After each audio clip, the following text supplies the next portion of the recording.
Olá, o Espaço Livre de hoje vai falar sobre a asma, que só no Brasil atinge mais de 6 milhões de pessoas, sendo 20% crianças. No mundo, são mais de 235 milhões que convivem com chiado no peito, tosse, falta de ar, entre outros sintomas da inflamação crônica nas vias aéreas. Para falar sobre o assunto, vamos conversar com o Dr. Mauro Gomes, diretor da Comissão de Infecções Respiratórias da Sociedade Paulista de Pneumologia e Tisiologia.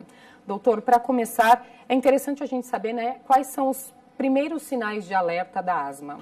A asma é uma doença crônica que costuma provocar muita falta de ar.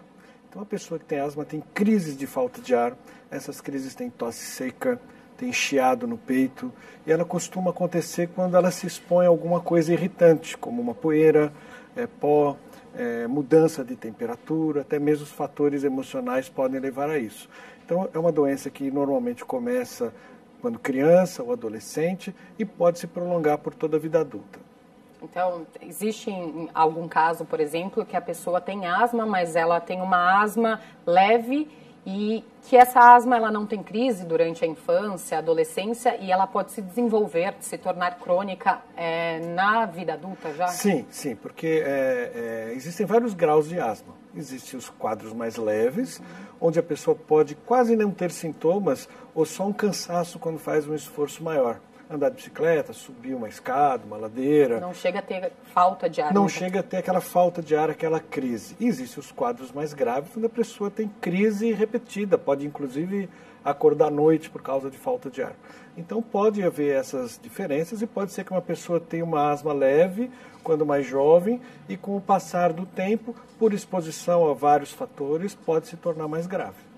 O senhor falou que ela pode se tornar grave devido à exposição. Em grandes metrópoles como São Paulo, por exemplo, o tratamento da asma é atrapalhado, por exemplo, pela poluição?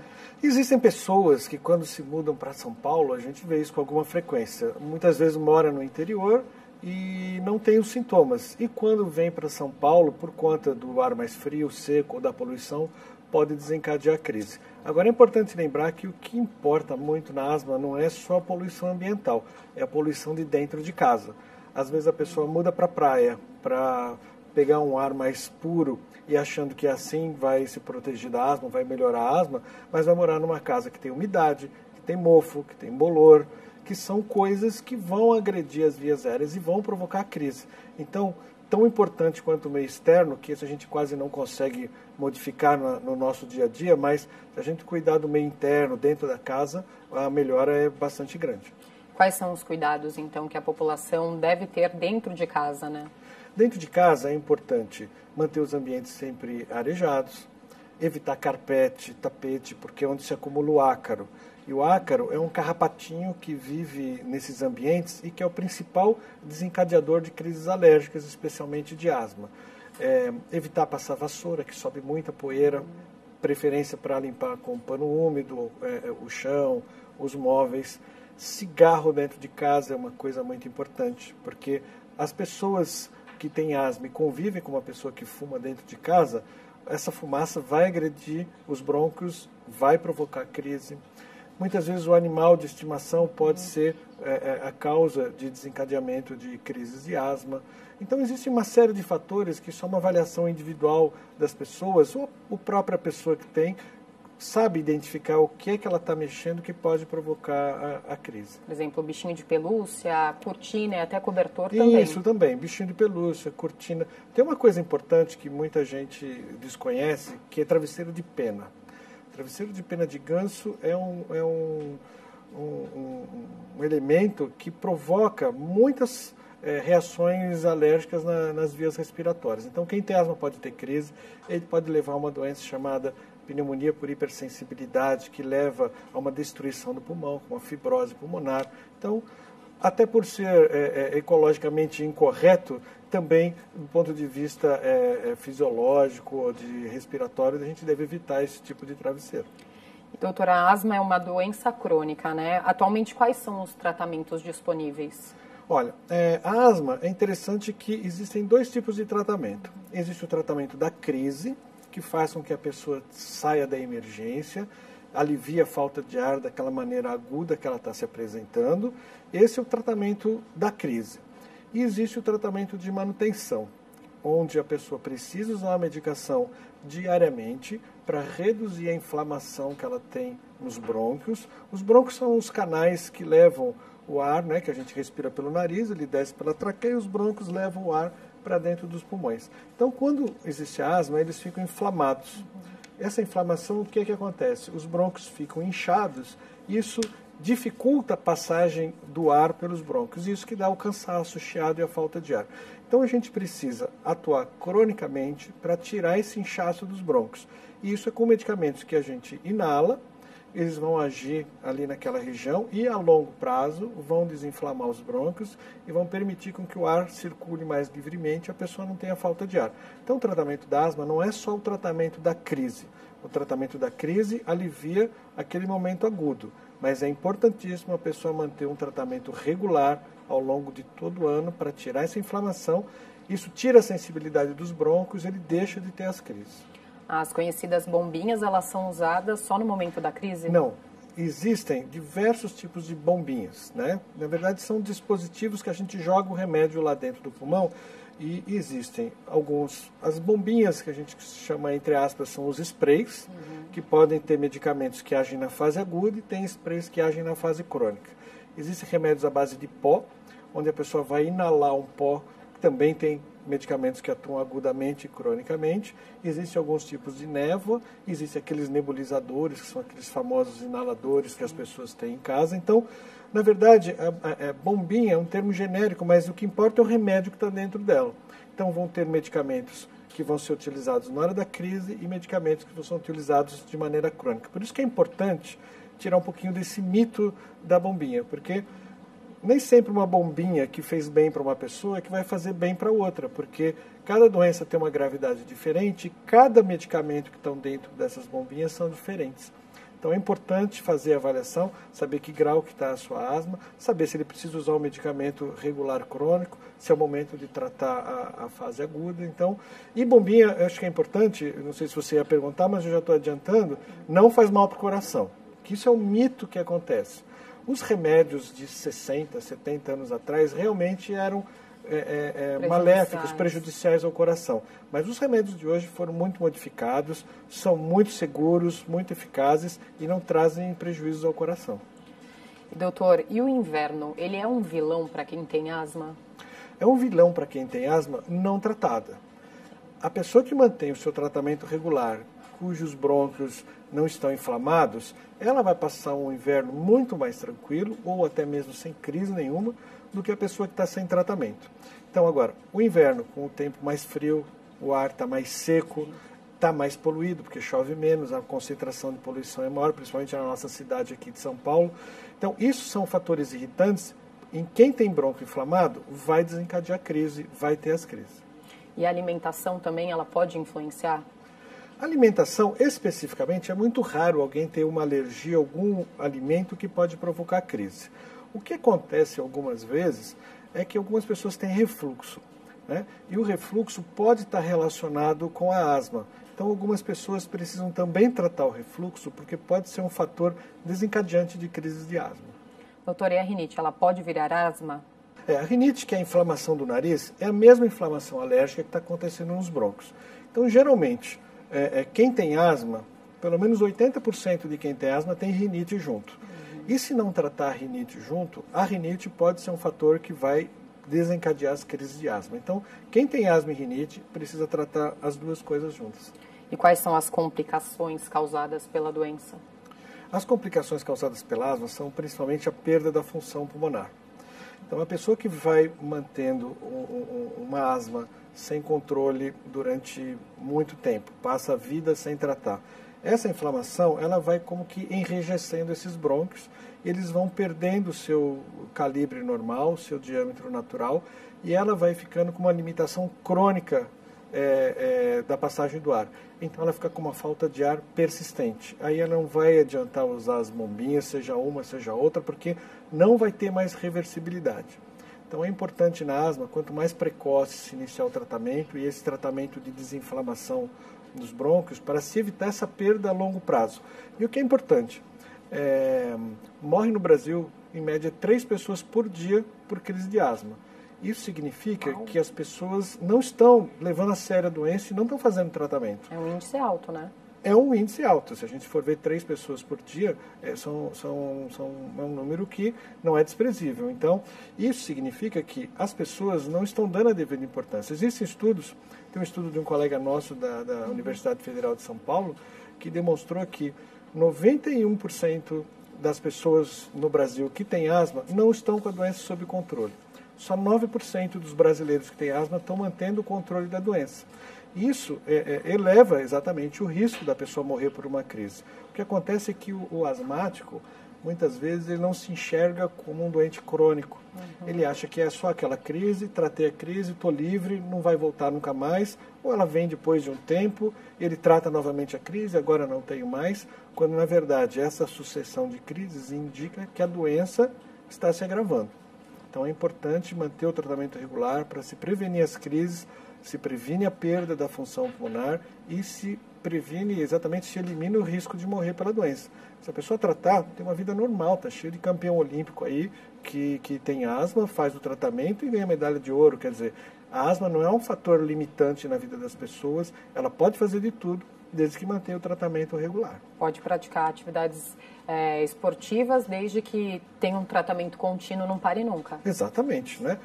Tem exemplos clássicos no Brasil, são até públicos, né? O Fernando Scherer, que é o Xuxa, ele é um asmático que se descobriu asmático, foi fazer a própria natação por conta disso, e olha aí o desempenho que ele teve. E tem vários outros, no ciclismo tem vários medalhistas, a Marta, jogadora de futebol também, sabendo que ela possui a doença, então existe a possibilidade de tratar e a pessoa inclusive competir em alto rendimento. E haja fôlego para Marta, hein? Porque para correr um campo inteiro, né? É verdade. Tá, é prova de que o tratamento contínuo, né? Tratamento regular correto, contínuo, a pessoa tem vida normal. Doutor, a gente vai para um rápido intervalo, né? E o Espaço Livre volta já já, trazendo mais respostas sobre a asma.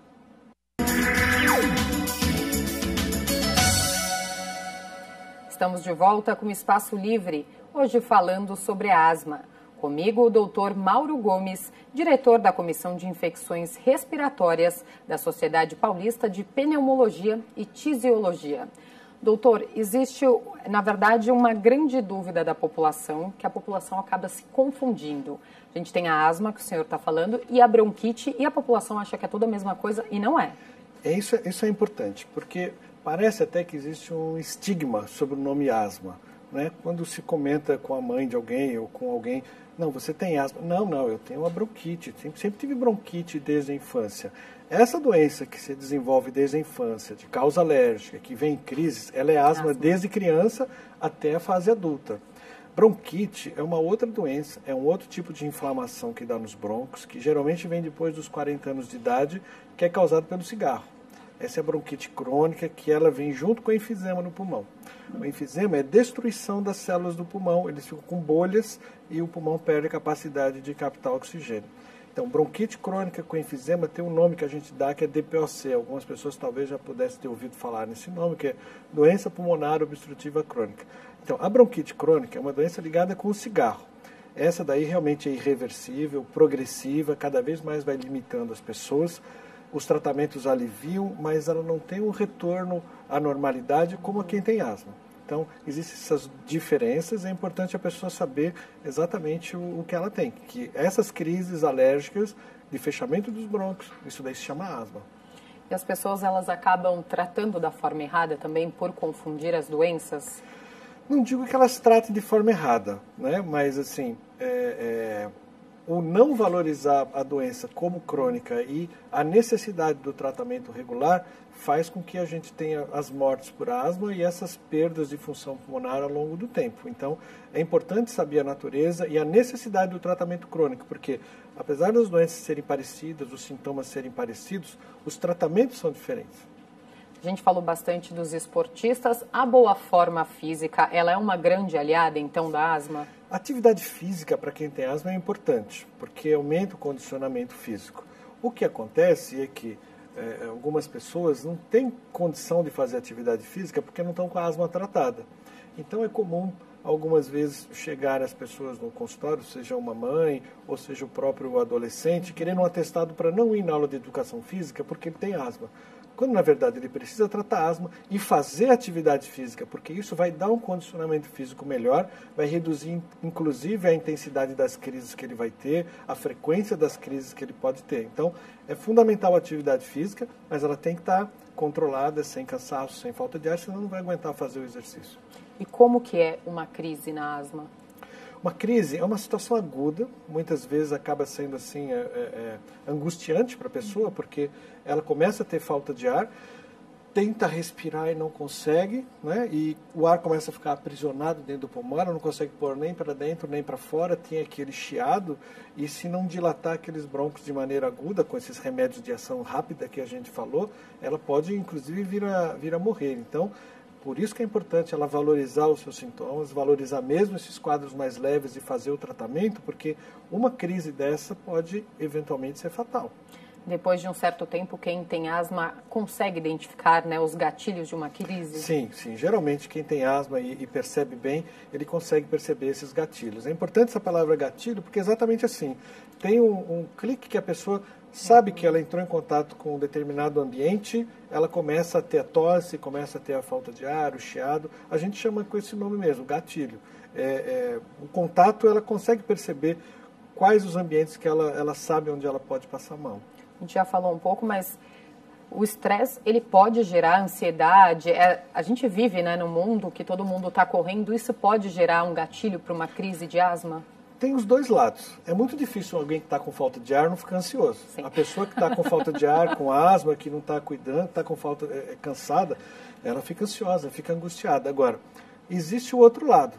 A pessoa tem um estresse por algum motivo, tem um fato pontual que acontece, uma situação que desequilibra o emocional naquele instante, e isso pode ser um fator de desencadeamento de crise. Agora, é sempre importante lembrar, geralmente vai ter a crise quem não está tratando. Quem está tratando pode passar pelo estresse, pode muitas vezes passar pelas variações de temperatura, pode fazer atividade física, que ela não vai ter crise, né, porque ela está em tratamento. Portanto, as pessoas que não mantêm um acompanhamento médico regular, né, elas estão mais suscetíveis a essas complicações, às crises de asma. Exatamente. É como quem tem pressão alta. A pessoa que tem pressão alta, ela não está com pressão alta o tempo todo, mas ela precisa tomar o seu remédio todos os dias para manter a pressão controlada. Quem tem diabetes precisa tomar a sua insulina regularmente, porque senão o diabetes pode subir, o açúcar pode subir e ela tem as complicações. Então ela toma o remédio mesmo quando ela não está sentindo nada. As pessoas que tomam remédio para colesterol, elas não sentem nada com o colesterol alto, elas vão sentir eventualmente um infarto lá na frente se o colesterol ficar alto. Então ela toma o seu remédio para evitar o infarto. Quem tem asma precisa usar o seu remédio regularmente, exatamente para evitar a crise e fazer o seu tratamento mesmo quando não está sentindo nada. E a vitamina D, ela pode contribuir com esse tratamento? E essa é uma questão um pouquinho controversa, tá? Porque a vitamina D mostrou benefícios em várias situações, especialmente em questões de osteoporose ou de risco cardiovascular.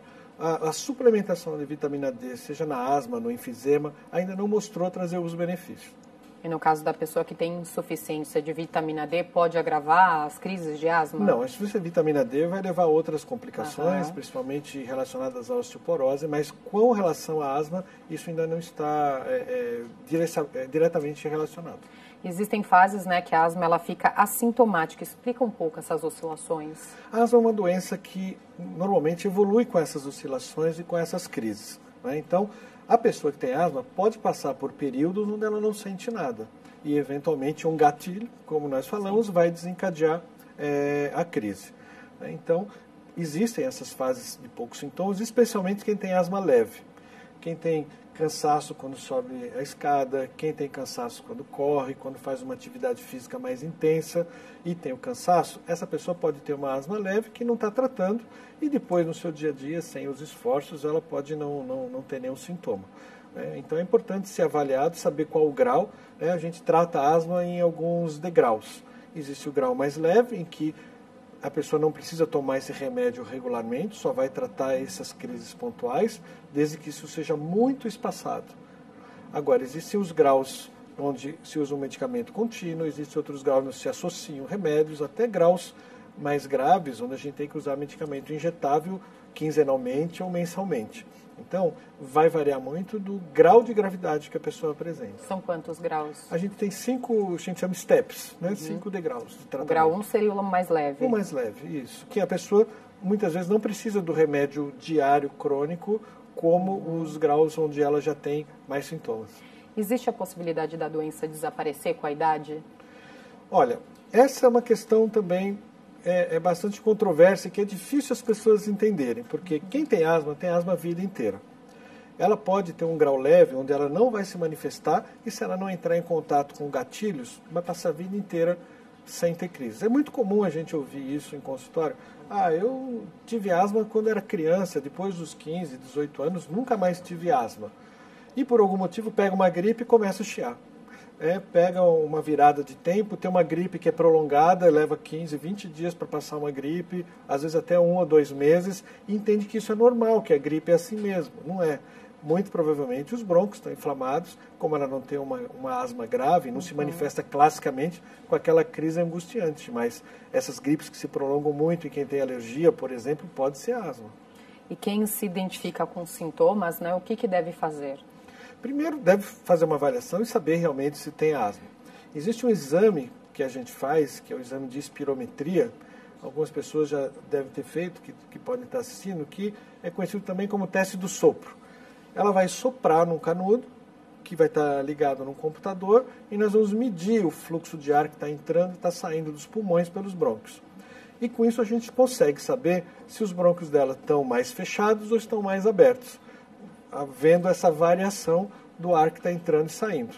Com isso a gente consegue determinar, olha, mesmo que você esteja com poucos sintomas, se os brônquios estão trabalhando 50%, 60% do normal, você precisa tratar, porque isso a longo prazo vai piorar. Então, esse é um teste que pode ser realizado, que é um exame importante para avaliar o diagnóstico e a sequência do tratamento, para ver se a pessoa está melhorando. Existem exames alérgicos que a gente faz no sangue, principalmente, para avaliar o que a pessoa é alérgica, né? Se é ácaro, poeira, pelos de animais, qual é o fator que pode estar envolvido com isso, né? Então, esses são os principais exames, além de um raio-x do tórax, que a gente avalia também se tem alguma complicação devido à asma. Mas, assim, o principal é identificar os sintomas, procurar um médico para que se faça essa avaliação e saiba que tem a doença. São exames rápidos de serem feitos, no Sistema Público de Saúde estão disponíveis, o tratamento é disponível no Sistema Único de Saúde, então esses remédios, mesmo esses mais, diria, não sofisticados, mas esses de tratamento crônico, que costumavam ser mais caros no passado, nós temos eles disponíveis, pelo menos em São Paulo, no Sistema Público de Saúde. Então a pessoa com a receita, ela consegue os medicamentos também sem custo, então não é a falta do acesso ao remédio que vai impedir o tratamento. E, doutor, como eu falei na abertura do programa, 20%, né, são crianças. Como os pais podem perceber, né, os primeiros sinais da asma numa criança? O chiado, né, o cansaço que a pessoa pode estar apresentando, né, falta de ar. Então, são alguns sintomas que pode se identificar se a criança pode estar desencadeando asma. Quando a criança já é maior, que ela vai para a escola, se ela acompanha o mesmo ritmo das brincadeiras das outras crianças, se ela não fica sempre para trás nas corridas, no pega-pega, quando vai jogar futebol, põe ela de goleiro, entendeu? Não quer participar das aulas de educação física, exatamente, né? Foge. Então, é importante observar o rendimento nessas brincadeiras, nessas atividades, porque às vezes pode não ter a crise grave, mas se ela for alérgica, tem a rinite e está desempenhando menos que as outras crianças, ela pode estar com asma. No caso das crianças menores, você acredita que os pais acabam confundindo, né, o chiado no peito com um resfriado só? Pode ser que confunda. Agora, é importante saber que resfriado pega nariz e garganta. Se está pegando peito, está pegando brônquio. E o que pega brônquio é a asma que pode estar desenvolvendo ali. Doutora, a asma pode gerar complicações no caso de outras doenças, por exemplo? O que está muito ligado com os pulmões é o coração. Não que a asma diretamente vá levar a problemas cardíacos, é muito difícil, mas o enfisema e a bronquite levam. Mas uma pessoa que tem asma, que evolui a vida inteira sem o tratamento, que fica com essa limitação respiratória Isso traz a longo prazo uma sobrecarga no coração e pode levar a doenças cardíacas. Então, isso a longo prazo um asmático pode ter se não tratar. Então, no primeiro sintoma, o primeiro chiado, principalmente no período de inverno, né, é melhor procurar um médico. Sim, inicia o tratamento. Depois que iniciar o tratamento, que a doença ficar sob controle, não vai precisar passar sempre no médico. Vai ter uma consulta cada 6 meses, tem gente que passa uma vez por ano. Agora, os mais graves, inicialmente, vai ter que passar mais regularmente, ajustar a dose do remédio, saber qual é o remédio melhor para ele. Mas, assim, acertando isso, ela pode ter vida normal. Doutor, muito obrigada pelas informações e pela participação no programa. Obrigado, eu fico sempre à disposição de vocês aqui quando precisarem. Muito obrigada. E o Espaço Livre de hoje está ficando por aqui. Obrigada pela audiência e até o próximo programa. TV Câmara São Paulo, informação para a cidadania.